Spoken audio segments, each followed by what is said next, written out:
Je vais tout de suite vous rassurer en vous disant que ce ne sera pas une conclusion, ce ne sera pas non plus une synthèse. Les deux sont évidemment impossibles à l'issue de cette journée. Je vous remercie de m'avoir invité. J'ai été très heureux d'entendre les collègues, mais l'exercice auquel vous me soumettez est particulièrement difficile. Alors, intrinsèquement d'abord, la synthèse de tant d'exposés portant sur des registres si différents et complexes. Et puis aussi, personnellement, d'abord, je ne suis pas un didacticien de la littérature, pas un didacticien de la musique, pas un spécialiste de la peinture.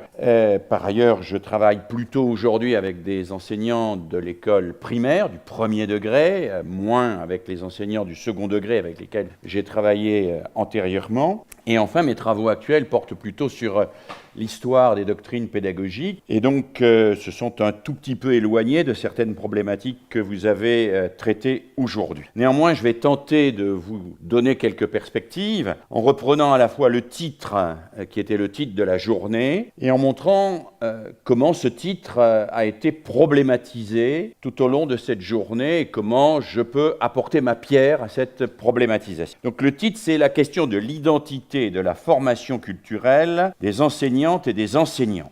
Déjà intéressant, vous avez utilisé le féminin et le masculin.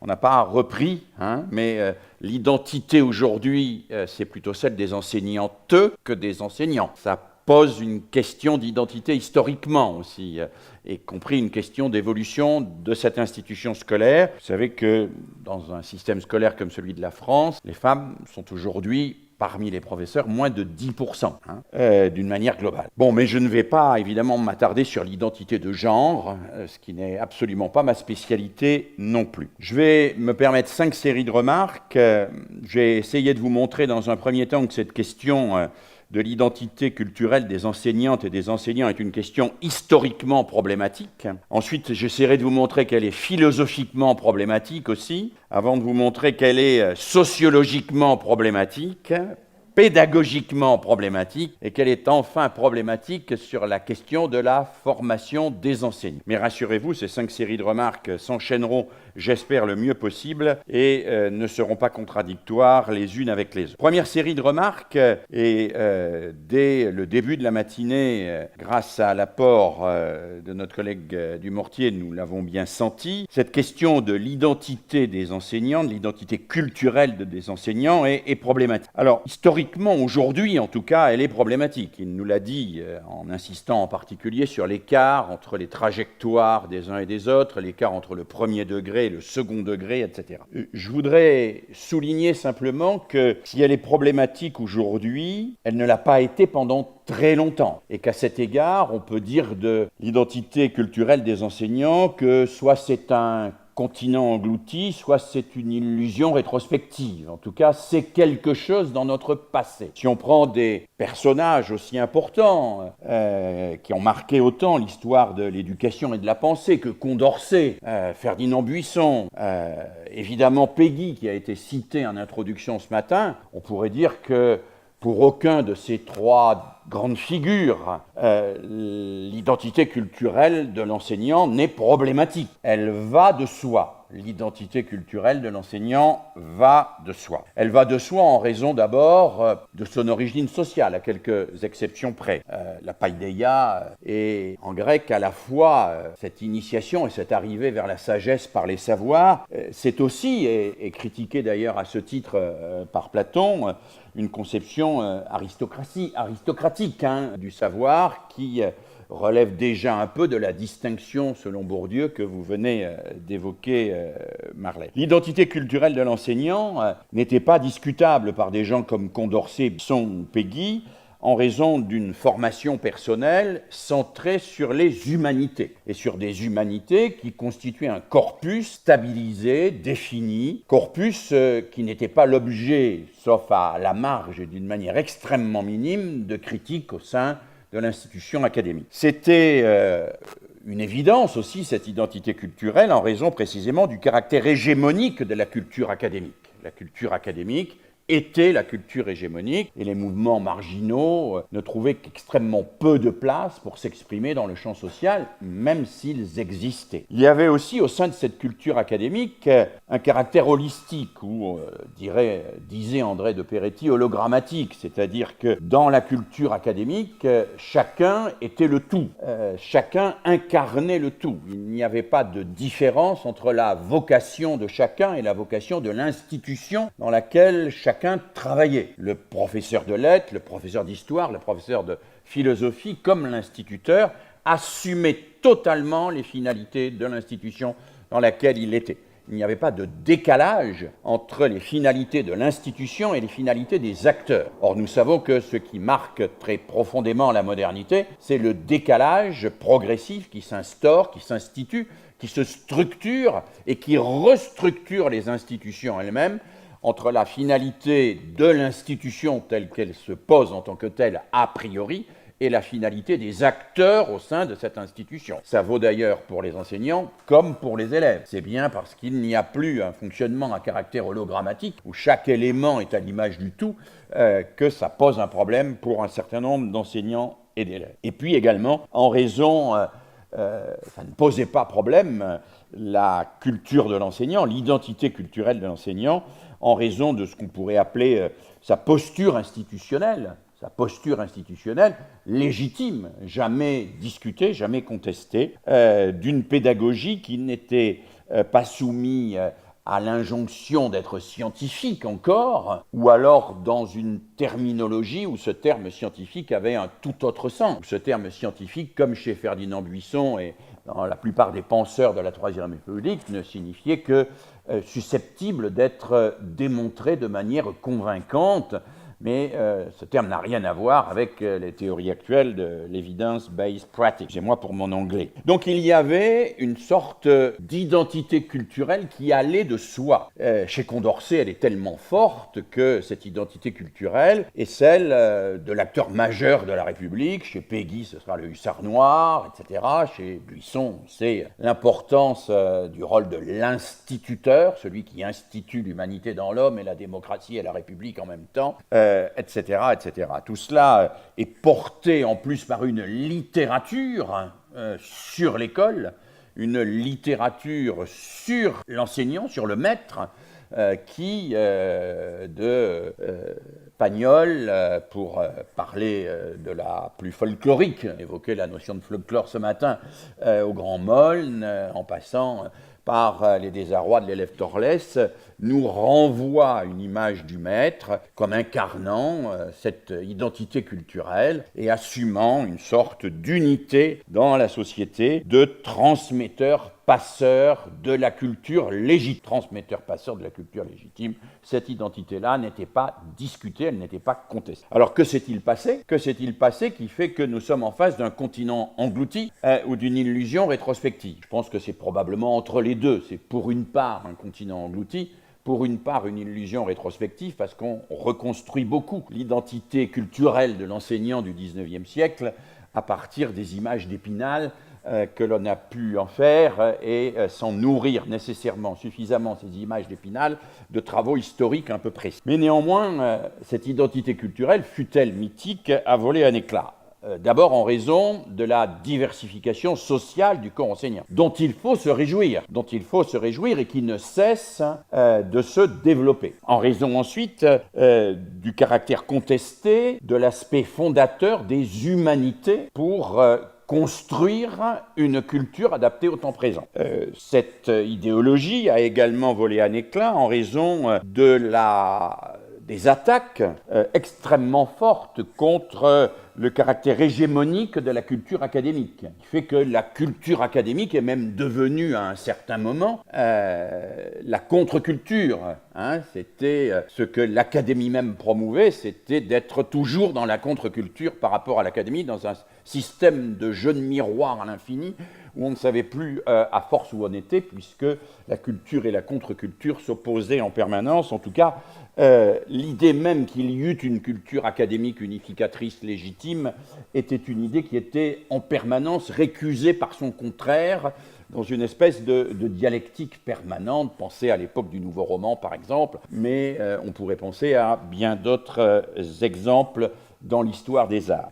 Cela est corollaire avec un phénomène que vous connaissez bien mieux que moi et qui pose un vrai problème aux enseignants, qui est l'explosion de la légitimité de la culture académique et la diversité des registres de légitimité. On l'a entendu aujourd'hui, il y a des registres de légitimité différents. Un texte de rap peut être considéré comme légitime par un professeur de lettres pour faire accéder des élèves à la réflexion à l'âge de 12 ans. Un texte dans un journal peut être considéré comme légitime. Les registres de légitimité se sont considérablement diversifiés et tout cela aboutit évidemment à une identité culturelle problématique. Et puis enfin, je voudrais souligner un phénomène qui me tient à cœur, c'est que contrairement à ce que l'on aurait pu imaginer, ceux qui, comme moi, s'intéressent à l'évolution du métier d'enseignant depuis 50 ans, observent non pas ce que l'on a appelé, prenant probablement nos aspirations pour la réalité, une professionnalisation des enseignants, mais plutôt une prolétarisation des enseignants. Une prolétarisation des enseignants, d'abord financièrement, il faut dire les choses telles qu'elles sont.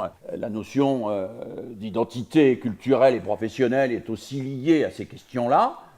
Alors je ne parle pas pour les enseignants suisses, qui sont quand même une exception en Europe, et encore, je vois que certains lèvent la main et ont l'air de ne pas en être sûrs, mais dans l'immense majorité des pays européens, et en France tout particulièrement, mais en Belgique aussi, les enseignants sont particulièrement peu considérés financièrement, ce qui ne va pas tout à fait dans le sens de leur identité culturelle et professionnelle, ce qui va dans le sens d'une intériorisation même, d'une forme de dégradation sociale par rapport à la fonction qu'ils pouvaient occuper auparavant. Mais peut-être plus profondément, la prolétarisation est à entendre ici au sens où Marx parlait de la prolétarisation des ouvriers. Vous savez que Marx n'a jamais dit que les ouvriers étaient des prolétaires. Ils ont dit que les ouvriers, il a dit que les ouvriers avaient été prolétarisés par la machine.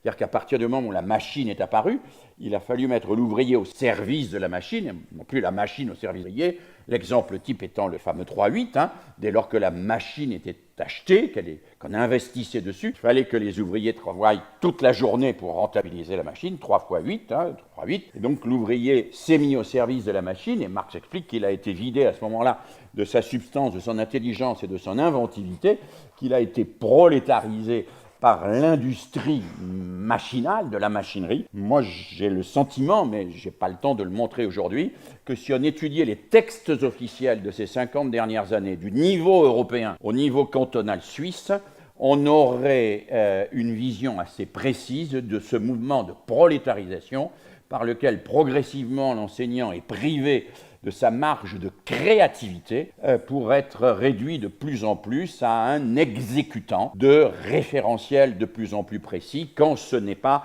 à quelqu'un qui applique d'une manière mécanique des techniques qui lui sont imposées par ailleurs. Alors tout cela, évidemment, ne contribue pas à une identité professionnelle revalorisée, une identité culturelle a fortiori. Deuxième série de remarques.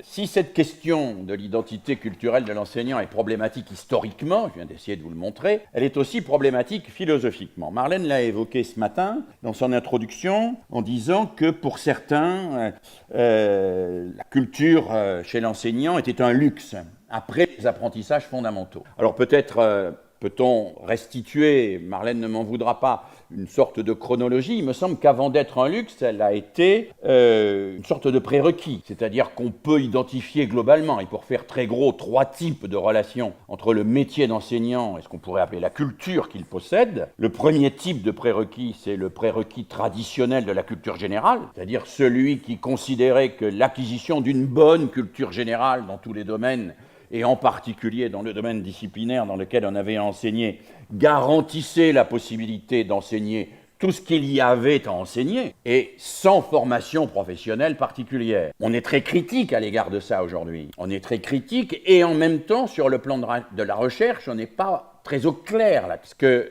quand on fait des recherches, pas particulièrement sur le métier d'enseignant, mais sur tous les métiers, on s'aperçoit que l'élévation de la culture générale est toujours corrélée à une élévation des savoir-faire professionnels. C'est-à-dire qu'on a toujours de meilleurs savoir-faire professionnels, plus intériorisés, plus transférés, plus efficaces, dès lors qu'ils s'appuient sur une culture générale plus importante. Pourquoi ce ne serait pas la même chose dans le domaine enseignant? Je ne sais pas, il faudrait y réfléchir.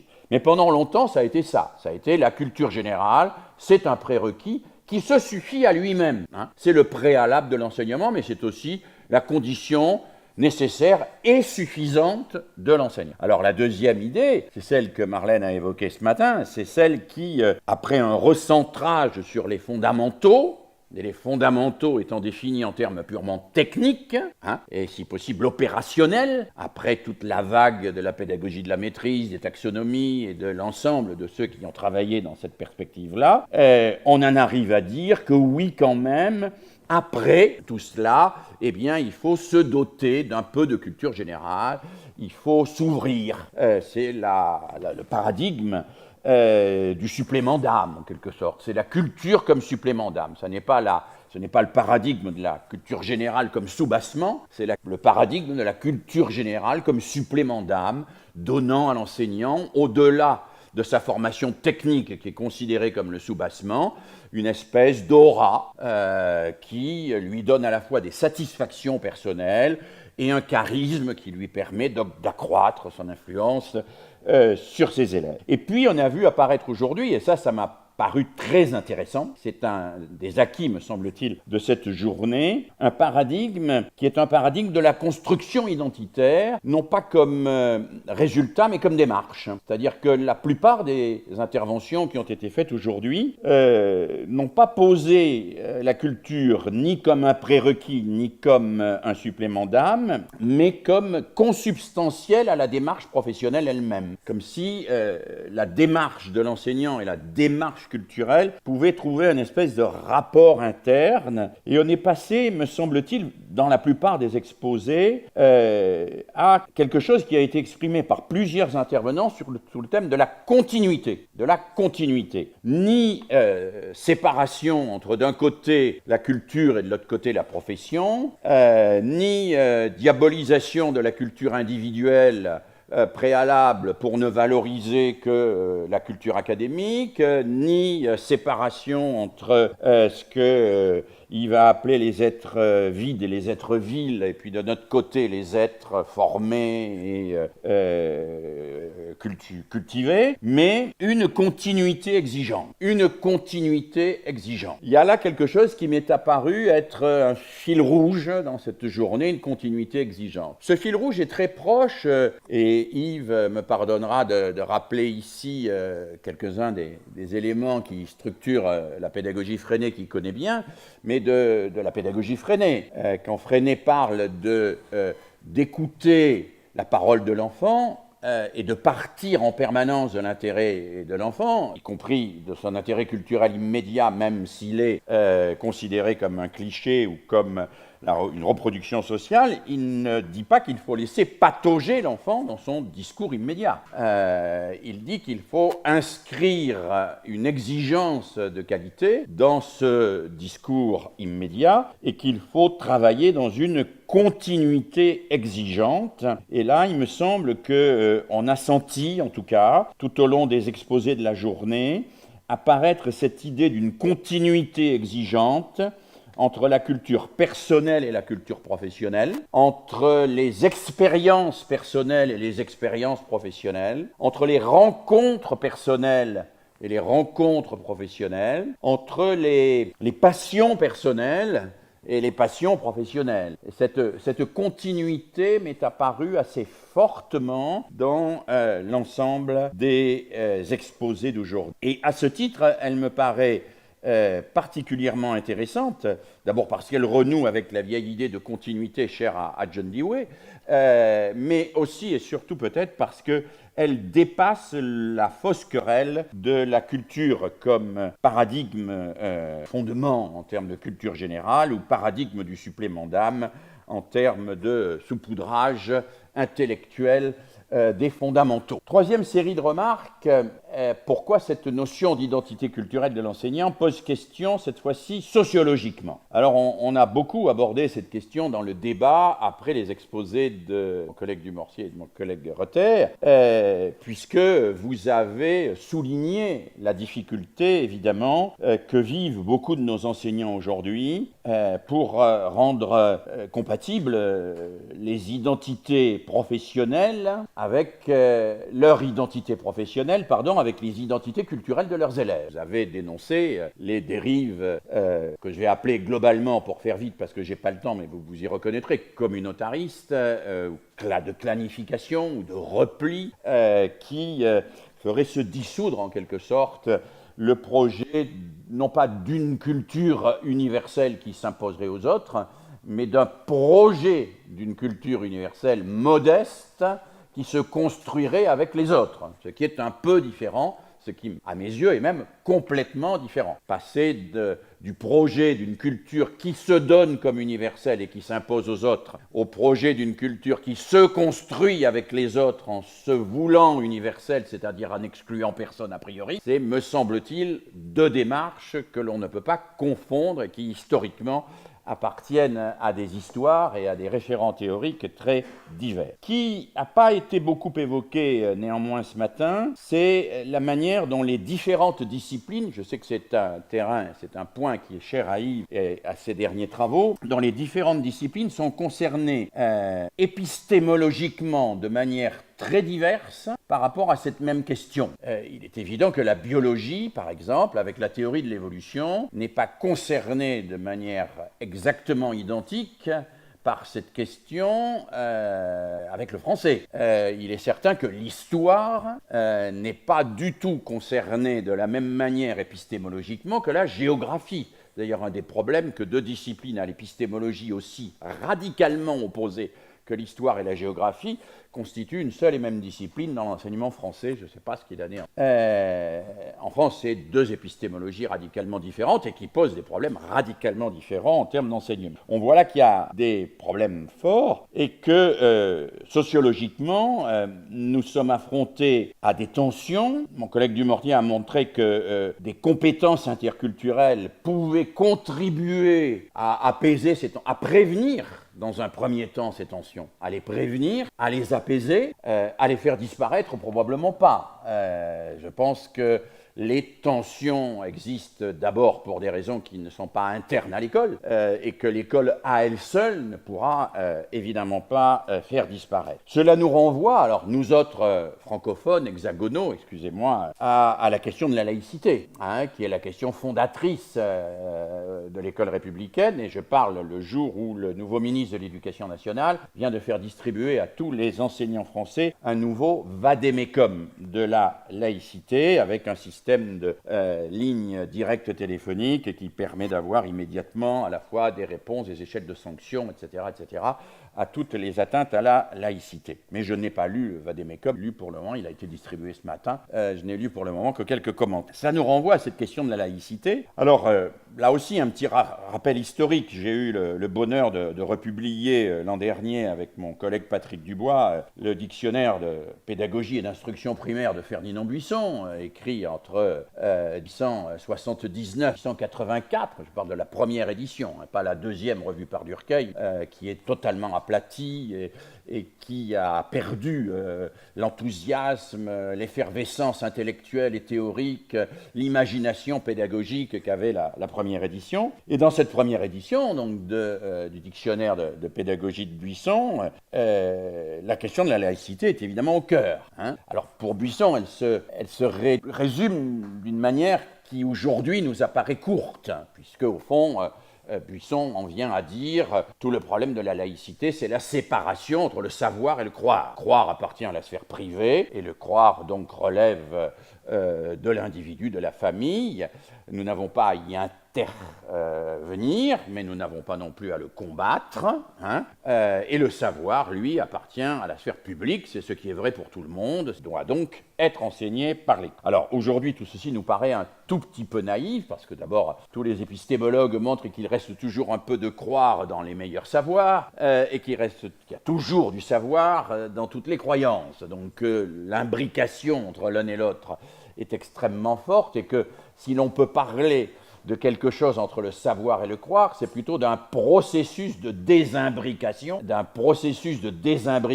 institutionnelle et personnelle, plutôt que d'une séparation sous forme d'un trait qui serait mis définitivement entre deux catégories. On peut néanmoins un peu avancer. Moi, j'ai un tout petit peu avancé sur cette question en découvrant, je dis découvrir parce que j'aurais dû dire redécouvrir à mon âge, mais bon, découvrir parce que je ne l'avais pas lu jusqu'à présent, en découvrant les travaux d'un philosophe allemand, à mon avis trop peu étudié, qui est Fichte, un des successeurs de Kant à la chaire de Königsberg, sur la notion de savoir. Et j'aime bien ce qu'il dit sur la notion de savoir et sur la manière dont il dit que le savoir doit être enseigné. Il dit que le savoir, il a une définition que je trouve extrêmement intéressante, c'est ce qui est partageable à l'infini par les humains.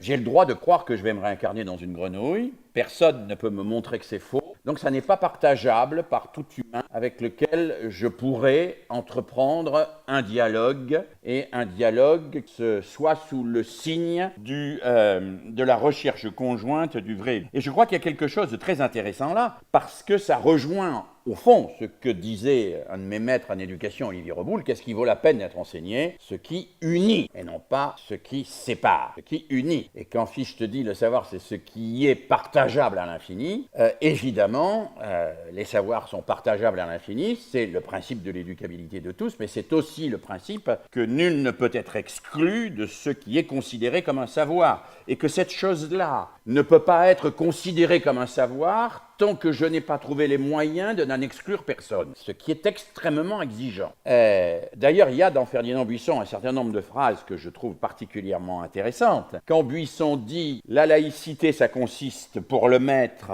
à aider l'élève à séparer les savoirs des croyances », il rajoute immédiatement « ce qui implique l'interdit d'enseigner ces savoirs comme des croyants ». Ah, ça va très très loin si on va jusqu'au bout de cela. Qu'est-ce que ça veut dire l'interdit d'enseigner ces savoirs comme des croyances? Alors Buisson met quelque chose en face. Ce qu'il met quelque chose en face, c'est la leçon de Scholl. Il dit, si le maître apporte dans la classe une balance Roberval ou un faisan empaillé, ça n'est pas pour amuser les élèves, c'est pour que les élèves n'aient pas à le croire sur parole, mais qu'ils puissent vérifier que ce qu'il leur a dit est bien dans le réel, que ça n'est pas l'opinion ou la croyance du maître, que c'est la réalité, que c'est donc partageable à l'infini, pour reprendre l'expression de... Alors, je vais avancer parce que vous voyez bien que ça nous pose un problème énorme sur la question que vous avez débattue pas mal, qui est celle des émotions. Ça nous amène directement dans la 4e série de remarques, qui est pourquoi cette question de l'identité culturelle des enseignants est problématique aussi pédagogique. Alors là, j'aurais eu besoin de... rien que sur cette question de plusieurs heures pour travailler avec vous, mais on peut déjà identifier quelques pistes, et je vais m'engager un peu de ce côté-là. Alors, c'est problématique pédagogiquement parce que la question du professionnel qui aime ce qu'il enseigne et qui fait aimer ce qu'il enseigne est une question centrale qui traverse fondamentalement toute l'histoire de la philosophie et de l'éducation. La question de savoir si l'épistémophilie est une maladie sexuellement transmissible, qui était une question que se posaient les Grecs, très sérieusement. L'épistémophilie, c'est la mort du savoir. Épistémé, voir, la question de savoir si l'épistémophilie est sexuellement transmissible, ce que croyaient assez Platon et Socrate, dans leurs pratiques en tout cas, est une question qui n'est pas tranchée aujourd'hui quand même. C'est une question qui n'est pas tranchée. J'avais imaginé vous lire, mais j'en ai pas le temps, un extrait d'un roman savoureux que j'adore, qui est le roman de Gombrowicz, qui s'appelle Ferdidurk, où le professeur, j'en lis juste quelques lignes, allez, pour le plaisir, s'adresse à la classe en disant « Veuillez prendre note de ce sujet pour un devoir à faire à la maison. Pourquoi les poésies de Jules Slovaki, ce grand poète, contiennent-elles une beauté immortelle qui éveille l'enthousiasme ?» Point d'interrogation. À cet endroit du cours, un des élèves se tortilla nerveusement et gémit. « Mais puisque moi, je ne m'enthousiasme pas du tout, je ne suis pas du tout enthousiasmé, ça ne m'intéresse pas.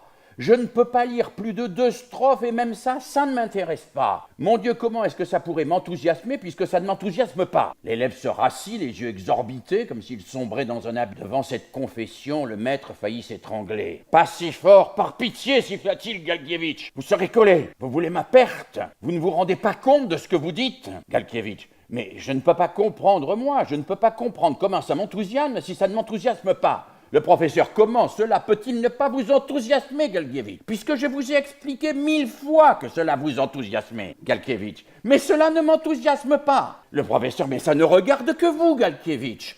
Il semble que vous manquiez d'intelligence. Les autres, tous les autres sont enthousiasmés. Galkievitch, parole d'honneur, personne ne s'enthousiasme.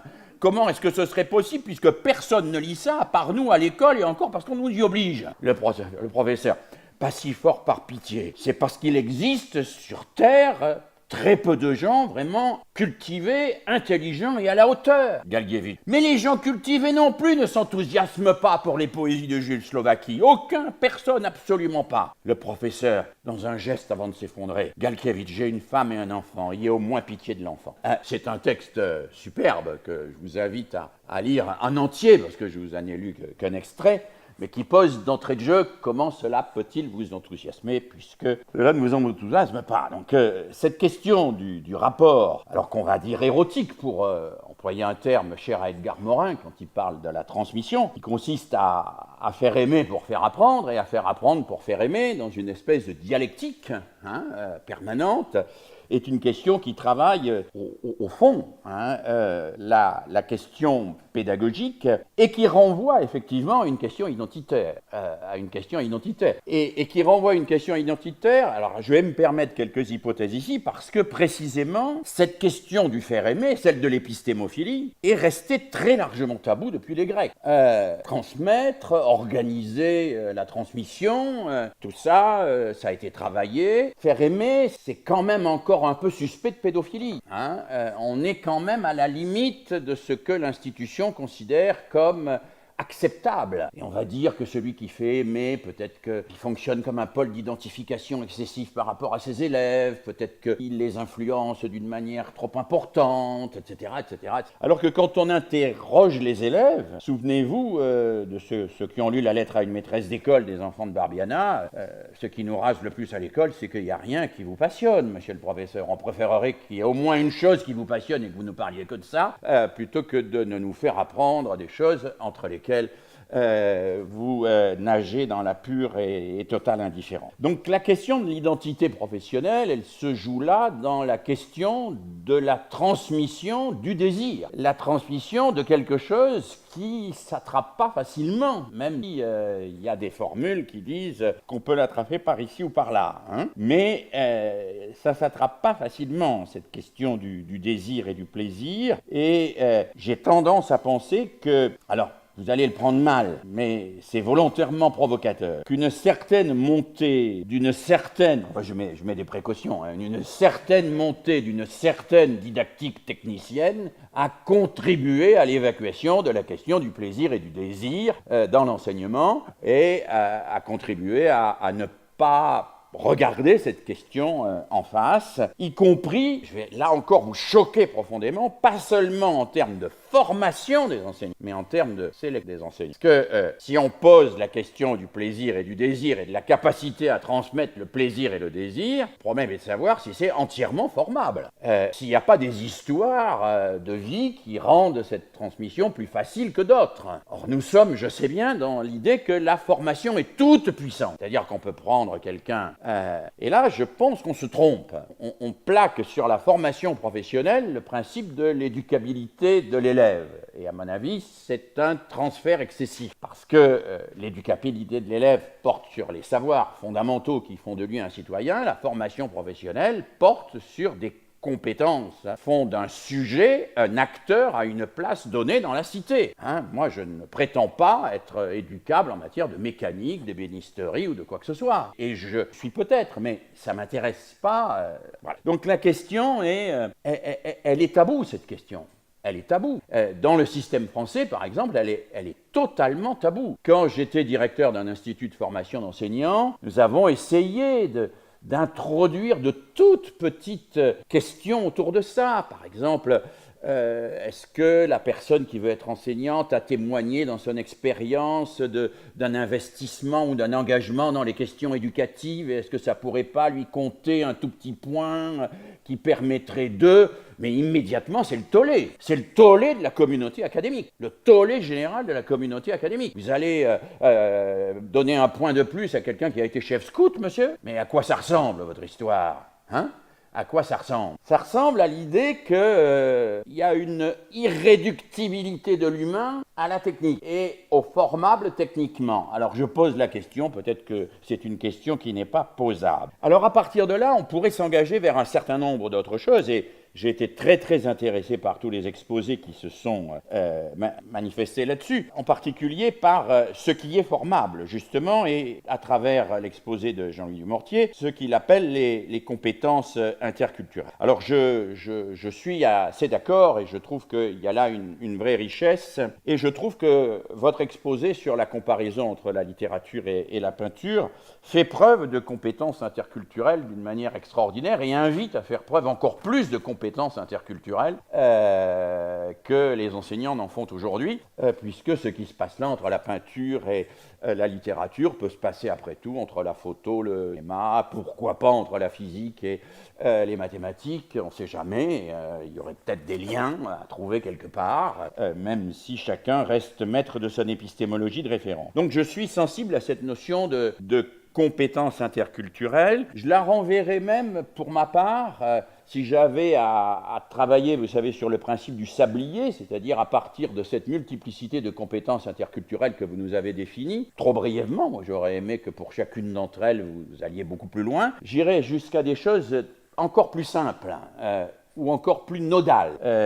J'irais volontiers, comme mon collègue Bernard Rey, que vous connaissez sans doute, qui avait fait sa thèse avec moi à l'époque sur les compétences transversales, j'irais sur quelque chose qu'il appelle l'intention scolaire, comme compétence transversale fondatrice. L'intention scolaire se résume pour lui, elle a deux volets essentiels, c'est l'intention scripturale et l'intention réflexive. C'est apprendre à écrire et apprendre à penser. Et apprendre à écrire et à penser étant pour lui les deux versants de la même intention. Et étant pour lui l'expression de quelque chose qui est spécifique de l'institution scolaire, qui est la recherche de la précision, de la justesse et de la vérité dans l'expression et la verbalité. Et il dit, et je suis d'accord avec lui sur ce point-là, s'il y a une exigence et une spécificité probable de l'institution scolaire, elle est là, elle est dans l'exigence de précision, de justesse et de vérité dans la verbalisation. Alors vous me direz, les émotions, oui, y compris dans la verbalisation des émotions. Et vous me direz, et le droit de se taire? Oui, c'est parce qu'on a le droit de se taire que quand on parle, on doit être précis, rigoureux, et on doit être au plus près du plus juste. Au plus près du plus juste. Et je dirais l'intériorisation par l'élève de ce désir d'être au plus près du plus juste, cette exigence d'être au plus près du plus juste, est presque au sens artisanal de cette expression, au sens du maçon qui joint les pierres sèches. Pour que ça tienne, il faut être au plus près du plus juste. Celle de l'ébéniste qui confectionne le tenon et la mortaise, il faut que ça tienne au plus près du plus juste. Celle de l'orfèvre qui polit la pierre ou du sculpteur dont la précision du burin va déterminer mon émotion à la vue de l'œuvre. Là, nous sommes en face de gens qui sont au plus près du plus juste, dans le sens le plus artisanal du terme. Eh bien, c'est ce sens artisanal-là que je vois présent dans un certain nombre de classes de ce que mon ami Breter appelle les pédagogies alternatives. Je récuse pour ma part ce terme, mais c'est un débat entre nous, que je renverrai à une idée plutôt de méthodes actives, mais pas au sens où il l'a entendu, méthodes actives au sens où c'est des méthodes qui font rencontrer au sujet la résistance du matériau, la résistance de la langue, la résistance de l'autre qui ne comprend pas, et à qui il faut que j'explique cette résistance qui est si difficile à accepter pour un enfant ou pour un adolescent qui se veut et qui est aujourd'hui mis dans une posture de toute puissance par le caprice mondialisé et la consommation. Je pense qu'à cet égard, tout professeur est professeur du plus près, du plus juste. Le professeur de français, de mathématiques, mais aussi le professeur d'éducation physique. Un professeur d'éducation physique est quelqu'un qui doit être au plus près du plus juste. Moi, j'ai beaucoup travaillé avec les professeurs d'éducation physique et j'étais très mauvais. Mais quand j'ai découvert comment ils enseignaient le son en hauteur, j'étais très admiratif. Qu'ils m'ont expliqué qu'en réalité, c'était pas la performance brute du son en hauteur, c'était être au plus près du plus juste dans le moment où on faisait basculer son centre de gravité et que donc un enfant en surcharge pondérale pouvait être au plus près du plus juste. Donc il pouvait être dans ce niveau d'exigence que sa surcharge pondérale ne lui interdisait pas. Être partout au plus près du plus juste, même et surtout si cela impose de renoncer à la satisfaction d'avoir l'explication de tout. Parce que vouloir être au plus près du plus juste, c'est aussi accepter de ne pas savoir dire, de ne pas savoir tout, de ne pas tout comprendre. C'est trouver du plaisir dans la recherche laborieuse d'une expression souvent inaccessible, plutôt que dans une certitude qui se veut définitive et qui est souvent à la fois dogmatique et dangereuse. Trouver du plaisir dans la recherche d'une vérité laborieuse et d'une expression provisoire, retravailler le brouillon, par exemple. Moi, je suis extrêmement attentif à cela. Être toujours dans le travail d'aller au mieux. Rien ne m'exaspère plus chez les professeurs de français, mais je sais que vous êtes comme moi, donc ce n'est pas vous que je critique, que ces collègues qui, au lycée, par exemple, font faire des dissertations, on en fait 7 par an, sans expliquer d'ailleurs exactement ni ce que c'est qu'une dissertation, ni comment on l'a fait, ni ce que c'est qu'une transition, exemple, etc. Tout ça est totalement passé à la trappe. La première dissertation, on a 7, la deuxième, on a 9, la troisième, on a 8, la quatrième, on a 12, à la fin de l'année, on a 8,2, mais on n'en a jamais réussi une. D'ailleurs, on n'a jamais pris une dissertation, on n'a jamais décortiqué le texte en disant là ça pêche parce que ceci, parce que cela, là il manque un mot, là il manque une phrase, là ce mot il n'est pas à sa place. Là, ceci, ça ne va pas. On n'a jamais fait ce travail, qui est le travail du sculpteur, de l'ébéniste, qui cherche, qui se coltine la difficulté pour pouvoir progresser dans sa propre tâche. Cette évaluation, pour moi, elle est l'exemple même du laxisme de l'institution scolaire.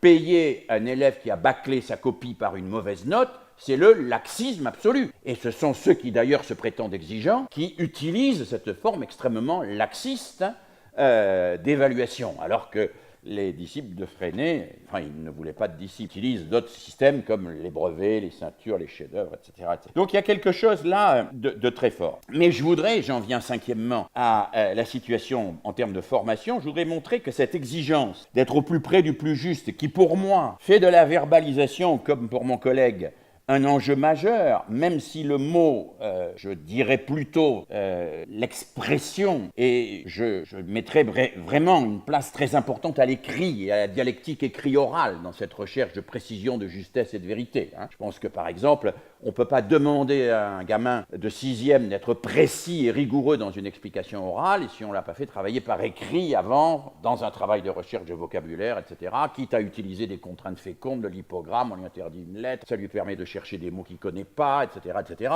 C'est-à-dire on ne peut pas être exigeant sur cette que nous avons appelé là dans le débat qui s'est noué tout à l'heure la verbalisation si on ne met pas en place un accompagnement et un accompagnement fort et constant. Alors sur le plan de la formation professionnelle, comment on peut faire maintenant d'abord, je voudrais très rapidement faire un sort à une vieille idée qui malheureusement est reprise aujourd'hui par des gens que j'estime beaucoup. J'ai relu récemment un livre de Marcel Gaucher et de ses 2 collègues, où il dit des choses que je trouve extrêmement justes, mais d'une extrêmement précise, et en particulier sur le rapport au corps, le rapport au savoir, etc. Mais j'y ai trouvé cette phrase que j'avais pas vue à quel point elle me paraît ne pas aller au cœur de l'institution scolaire et de l'exigence scolaire, de l'intention scolaire, Gaucher écrit « La connaissance, le savoir, la culture ne font plus rêver aujourd'hui ». Et il ajoute « C'est une perte dramatique pour les connaissances, le savoir et la culture ont-ils jamais fait rêver ?» Qu'est-ce qui fait rêver? Je rêve de devenir maçon, de devenir poète, de devenir ébéniste, je rêve de peindre comme Picasso, je rêve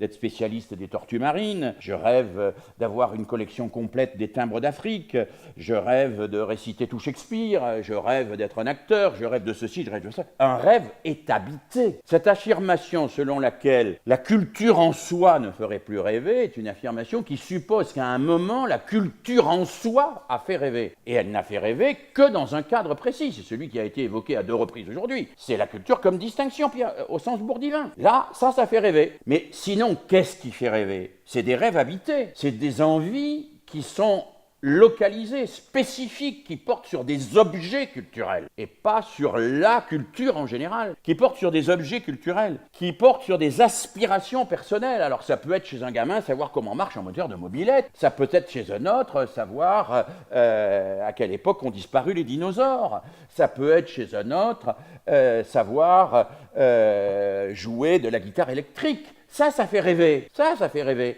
Alors on va dire, mais le gars qui veut connaître les tortues marines, il abandonne la culture, mais pas du tout. Si on regarde aujourd'hui les gamins, ils veulent savoir des tas de choses, pas forcément les apprendre. En tout cas, ils veulent les savoir. Les savoir, le savoir au singulier ne fait pas rêver. Le savoir fait rêver personne.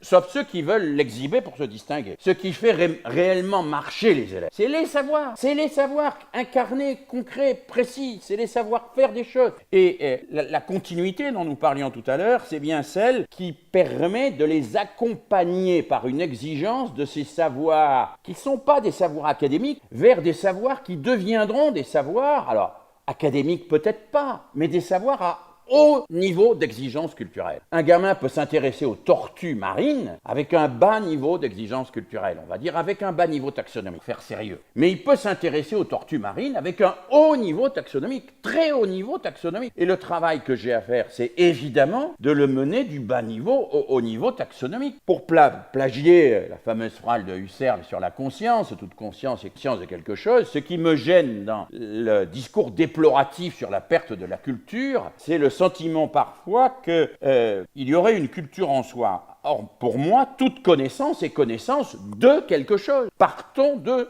quelque chose. Et ce quelque chose, travaillons-le. Alors pourquoi partir de quelque chose est important dans la formation? Parce que ça veut dire très concrètement pour moi que la formation des enseignants doit partir des œuvres. Des œuvres au sens des œuvres musicales, des œuvres littéraires, et du partage des œuvres, et du partage des émotions sur ces œuvres. C'est pour ça que je suis si admiratif devant le travail qui a été engagé ici et que nos 2 collègues nous ont évoqué tout à l'heure. Je pense que ce qui forme des enseignants, en tout cas c'est l'hypothèse qu'ils font et qu'ils sont en train d'essayer de valider, et j'attends beaucoup de leurs résultats, c'est que la confrontation aux œuvres, le rapport aux objets culturels, je dis aux objets culturels, pas à la culture, avec cette espèce de mythification d'une culture en soi, mais aux objets culturels. Symphonie de Ravel, un chalet suisse, c'est un objet culturel, c'est construit comment, etc. Bon, on dit n'importe quoi, hein. Enfin, c'est pas complètement n'importe quoi, mais bon. Une peinture de Georges Latour, le rapport aux objets culturels, la rencontre par l'objet culturel. C'est pour ça que je parle aujourd'hui volontiers avec mes collègues d'une didactique culturelle, c'est-à-dire d'une didactique de la rencontre avec l'objet culturel, d'une didactique qui place cette rencontre dans une démarche quasiment première sans multiplier les préalables. Parce que si, dans le domaine de la sexualité, ils accroissent de toute évidence le plaisir, dans le domaine culturel, ils finissent tellement par lasser les élèves qu'ils n'accèdent jamais à l'œuvre finale. Et je trouve que nous avons été, dans le domaine de la didactique, des spécialistes des préalables. C'est-à-dire qu'avant d'aborder l'œuvre, il fallait tellement de choses que l'œuvre quand elle était découverte, finalement, elle n'avait plus aucun intérêt. Le choc de la découverte, le choc de la rencontre avec l'œuvre, le partage de ce qu'on rencontre dans l'œuvre est quelque chose qui me paraît absolument fondamental. C'est la raison pour laquelle, quand je parle de didactique culturelle, y compris pour former les enseignants, je parle souvent d'une didactique de l'œuvre et du chef-d'œuvre, qu'un étudiant s'empoigne, et Jacotot le disait déjà quand il parlait de sa pédagogie dite panécastique, qu'un étudiant s'empoigne d'une seule œuvre, qui passe toute sa scolarité universitaire, 5 ans, à ne travailler que sur les fleurs du mal de Baudelaire ou à ne travailler que sur l'éducation sentimentale de Flaubert, quelle importance! Toute œuvre contient toutes les œuvres, disait Jacotot, dès lors qu'on rentre à l'intérieur, et que toute l'intelligence humaine, qu'on les comprend de l'intérieur dans son moindre mécanisme, qu'on sait que si là il a mis un article défini et pas un article indéfini, ça a un sens différent, et qu'on a compris que cette différence-là, c'est comme la touche sur le tableau, ça peut tout gâcher ou ça peut tout illuminer et émerveiller. Et cette rencontre avec l'œuvre, dans cette capacité à se l'empoigner, à se communiquer le mieux possible, au plus près du plus juste, les émotions qu'on peut ressentir, me paraît un outil de formation absolument essentiel. En tout cas, me paraît un efficace contrepoison contre la théorie permanente des préalables technologiques qui repousse toujours plus loin la rencontre avec l'œuvre et qui ne permet pas à cette rencontre avec l'œuvre dans ce qu'elle a de déstabilisant, c'est-à-dire d'authentiquement formateur pour le... Je vais m'arrêter là parce que je finirai par prêcher. Donc je conclurai très rapidement, en écho à ce qu'a dit aussi Jean-Louis Dumortier, quand il a stigmatisé tout à l'heure, à juste titre, la consommation compulsive, qui était devenue une sorte d'obsession d'une société à bout de souffle. Et je conclurai en disant que la question du plaisir que j'ai évoquée tout à l'heure, c'est pas du tout une question anecdotique, c'est la question politique par excellence. Est-ce que nous saurons former des élèves qui trouveront du plaisir à partager l'inépuisable, c'est-à-dire la culture, ou qui ne sauront trouver leur plaisir qu'à consommer l'épuisable, c'est-à-dire ce dont nous n'aurons bientôt plus les moyens de l'utiliser sur Terre. Parce que c'est là la question. Si les élèves sortent de l'école sans avoir découvert le plaisir du partage culturel, partage autour de l'œuvre, dont je viens de parler, si le plaisir, ça reste pour eux la consommation compulsive d'objets qui épuisent la planète et qui ne comblent d'ailleurs jamais leur désir, puisque le propre de l'objet, c'est qu'il ne comble pas. L'objet ne peut pas combler. L'objet, quand il prétend combler le désir, ouvre le désir au désir de posséder encore plus d'objets. L'objet ne comble pas et ne comble jamais le désir. La culture, elle a cette caractéristique extraordinaire que contrairement à un gâteau, dans un gâteau, vous savez, plus j'en prends, moins il en reste pour les autres. Dans la culture, plus j'en prends, plus je peux en donner, plus on la partage, plus elle se multiplie, plus elle peut se multiplier. Qu'il y ait aujourd'hui quelque chose qu'on peut consommer sans que cela s'épuise, ça doit se savoir. Parce qu'il y a tellement de choses qui s'épuisent quand on les consomme, que le fait que vous portiez quelque chose qui ne s'épuise pas quand on le consomme, ça fait de vous les vrais porteurs d'avenir. Voilà, merci de votre attention.